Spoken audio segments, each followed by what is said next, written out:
Hai jagoan Heartology, selamat datang di Heart Talk Logy, yang mana pada setiap episodenya akan membahas seputar kesehatan jantung kita bersama dokter subspesialis dari Heartology Hospital. Saya Dr. Ayu Amalia, ini dia Heart Talk Logy.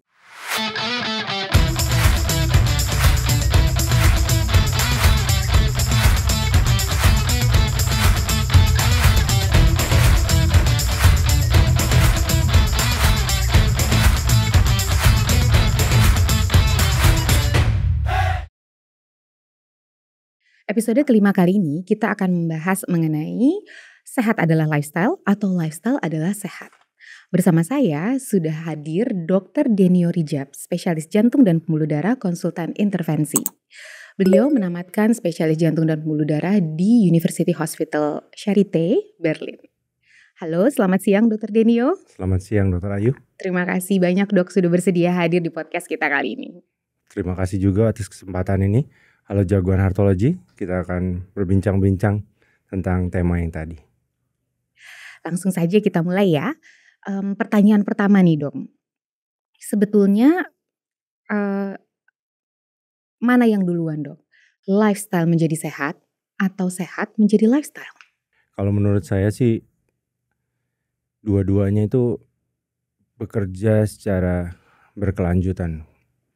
Dengan lifestyle atau gaya hidup yang sehat, kita bisa menjadi sehat. Dan untuk menjaga kesehatan itu sendiri, kita juga memerlukan gaya hidup yang sehat itu atau lifestyle yang sehat. Jadi sebetulnya kalau kita menyempitkan populasi pada pasien dengan riwayat jantung dok, dengan segala macam komorbidnya yang banyak itu, jadi lifestyle seperti apa yang dibutuhkan untuk menunjang agar pasien-pasien ini atau orang-orang dengan penyakit jantung ini bisa tetap produktif dan aktif? Kalau kita bicara tentang pasien dengan penyakit jantung, kita perlu lihat dulu penyakit jantungnya itu apa ya dok. Kalau saya bilang apakah ada keluhan, apakah kondisi jantungnya masih normal, apakah kondisi jantungnya karena misalnya ada riwayat serangan jantung menjadi lemah, itu akan menentukan seberapa berat atau seberapa intens gaya hidup kita. Sedangkan untuk menjaga kesehatan jantung sendiri di umumnya dari American Heart Association itu mengeluarkan yang disebut dengan Life Essential 8 dok. Jadi Life Essential 8 itu atau esensi hidup ada 8 saran yang direkomendasikan. Salah satunya adalah berhenti merokok, aktif olahraga, jaga berat badan, menjaga tekanan darah, makanan yang sehat yang lebih mengarah ke sayur-sayuran dan buah, menjaga kolesterol, menjaga kadar gula darah, dan tidur yang cukup 7-9 jam. Itu adalah lifestyle yang disarankan atau direkomendasikan oleh American Heart Association untuk menjaga agar jantung kita tetap sehat. Nah, sedangkan untuk pasien-pasien atau yang menderita penyakit jantung, sebaiknya sebelum melakukan aktivitas terutama aktivitas fisik, diperiksakan terlebih dahulu bagaimana kondisi jantungnya. Ya, jadi bahkan untuk atlet-atlet pun sebaiknya diperiksa karena kita sendiri tahu dari berbagai contoh ada atlet-atlet yang mengalami henti jantung yang tiba-tiba ya pada saat berolahraga, dan itu juga menentukan nanti bagaimana resep aktivitas olahraganya yang dapat dilakukan agar tetap sehat gitu dok. Oke, baik. Jadi sebetulnya banyak sekali poin ya dok ya, yang memang harus dipahami agar terbentuk suatu pola hidup yang sehat. Betul, di mana hal itu akan sangat bermanfaat bagi kesehatan jantung secara keseluruhan, baik orang sehat maupun yang sudah dengan komorbid begitu ya dok ya. Betul dok. Oke, baik. Jadi sebetulnya apakah ada peran suplemen dalam hal ini dok? Artinya kan sekarang banyak juga suplementasi mengklaim bahwa saya bermanfaat untuk ini untuk itu. Bagaimana pendapat dokter? Iya, suplemen seperti saya bilang seperti dari kalimat atau dari katanya sendiri adalah suplemen, jadi bersifat tambahan. Jadi pada prinsipnya Itu adalah sesuatu yang boleh kita lakukan, dan boleh juga kalau kita tidak mau melakukannya. Apakah orang yang nggak makan suplemen akan menjadi nggak sehat? Belum tentu juga. Apakah dengan suplemen itu dia bertambah sehat? Bisa jadi. Tapi misalnya contoh salah satunya, misalnya suplemen vitamin D. Ya kalau memang kita lihat ada yang banyak dosis-dosis yang yang beredar ya dok ya. Ada yang 5.000 unit, ada yang 10.000 unit. Tapi dalam hal itu sebaiknya kalau menurut saya diperiksakan terlebih dahulu kadar vitamin D-nya. Sehingga apabila kurang dapat kita konsumsi untuk mendapat mencukupi. Tetapi kita dari Amerika atau dari Inggris sendiri, dosis yang direkomendasikan misalnya untuk vitamin D per harinya adalah 800 sampai 1.000 unit. Jadi bukan yang 5.000. Jadi saya akan menyarankan untuk hal-hal tertentu untuk suplemen ya periksakan terlebih dahulu, misalnya dalam hal ini vitamin D, periksakan terlebih dahulu kadar vitamin D-nya di dalam darah. Nah, seperti yang tadi dokter udah bilang, sebetulnya saat ini banyak sekali para penggemar olahraga. Jadi sifatnya rekreasi berarti ya dok ya.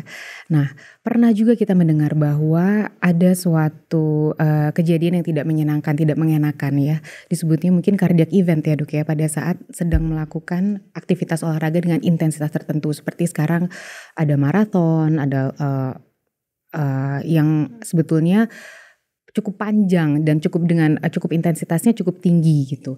Nah, untuk mencegah hal tersebut dok, apa yang bisa dilakukan?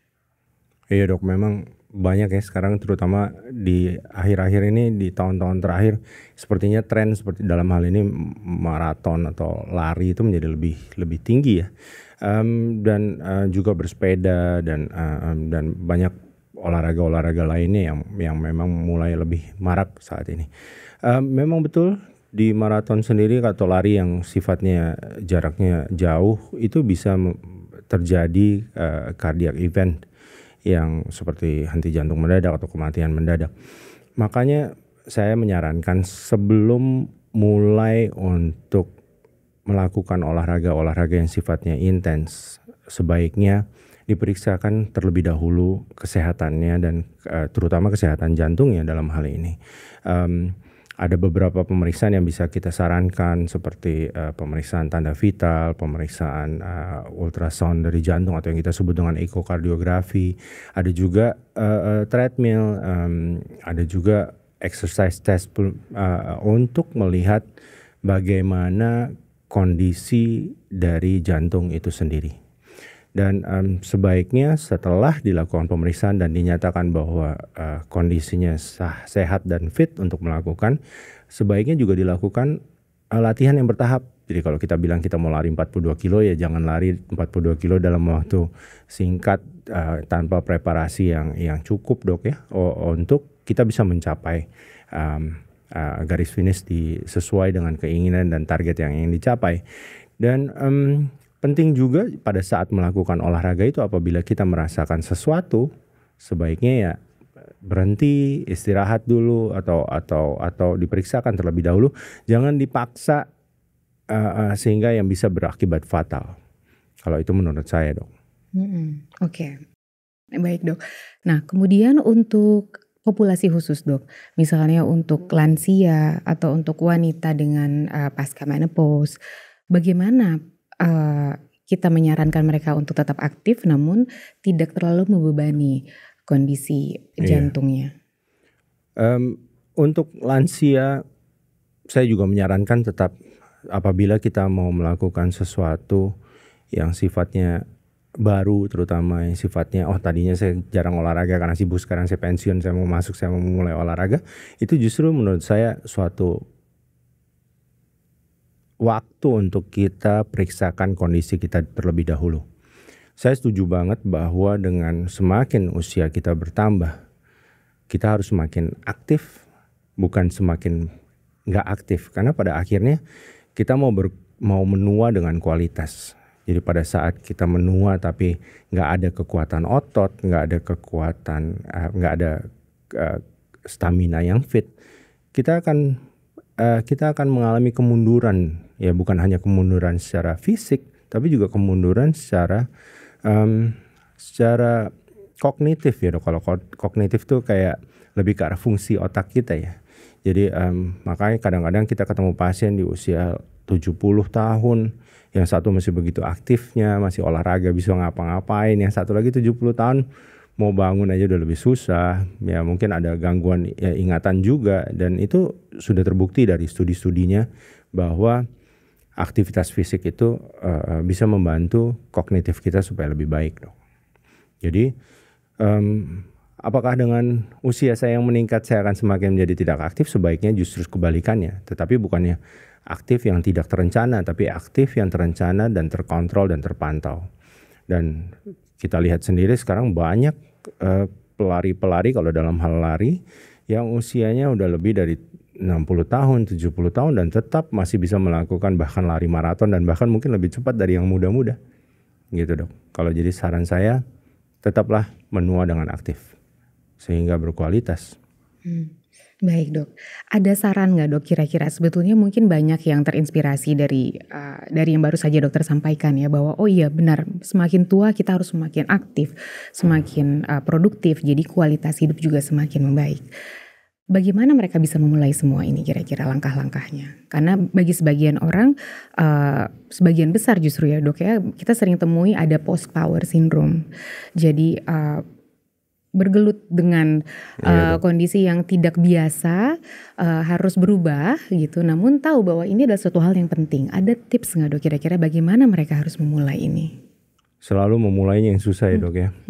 Menurut saya juga memulai itu harus pertama dari mindsetnya dulu bahwa kita mau.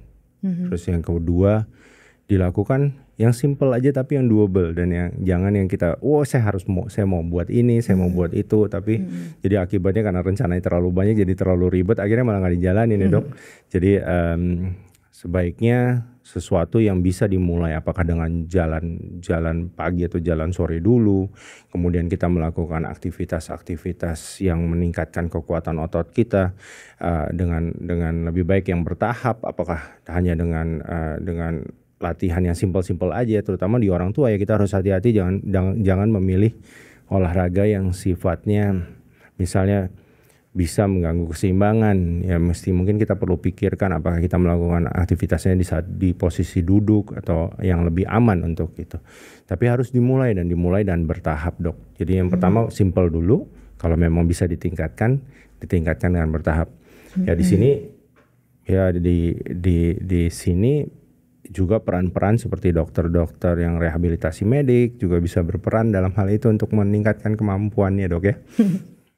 Iya dok, tentu saja. Jadi sebetulnya suatu kolaborasi ya dok ya betul, dari dok. berbagai macam, dari Betul. berbagai tim, dari tim yang banyak. Tentunya gizi juga akan berpengaruh ya terhadap orang tua dan juga terhadap orang-orang yang mau melakukan olahraga yang teratur dan sifatnya intens. Kita tahu sendiri kalau gizinya nggak cukup juga olahraganya nggak akan berhasil juga biasanya. Gitu dok. Baik dok, ada kira-kira sepatah atau dua patah kata terakhir dok, pesan yang kira-kira ingin dokter sampaikan kepada masyarakat umum atau kepada jagoan heartology semuanya yang dari usia berapapun berarti ya dok ya, tidak hanya lansia gitu, dan tidak hanya wanita, laki-laki, tua dan muda. Ya para jagoan heartology, dari saya sehat itu harus menjadi mindset dan lifestyle yang sehat itu harus menjadi kebiasaan yang memang atau habit yang memang dapat dilakukan setiap kali atau setiap waktu. Jadi nggak tergantung dari usia, kita tetap harus aktif supaya kita juga menua dengan kualitas. Itu aja dok dari sisi saya, dan jangan lupa periksa kondisi kesehatan, terutama kesehatan jantung secara berkala. Ya terutama kalau kita mau melakukan atau mau merencanakan sesuatu yang sifatnya intens. Gitu dok. Oke. Terima kasih Dr. Denio atas kehadirannya pada podcast kita kali ini. Terima kasih Dr. Ayu. Terima kasih juga kepada jagoan heartology yang telah setia menemani dari awal hingga akhir episode. Jika kalian ingin membahas tentang sesuatu, kalian boleh tulis di kolom komentar. Jangan lupa like, share, dan nyalakan lonceng untuk terus update dengan podcast heartology selanjutnya. Saya Dr. Ayu Amalia dan Dr. Denio Rijab undur diri. Dah.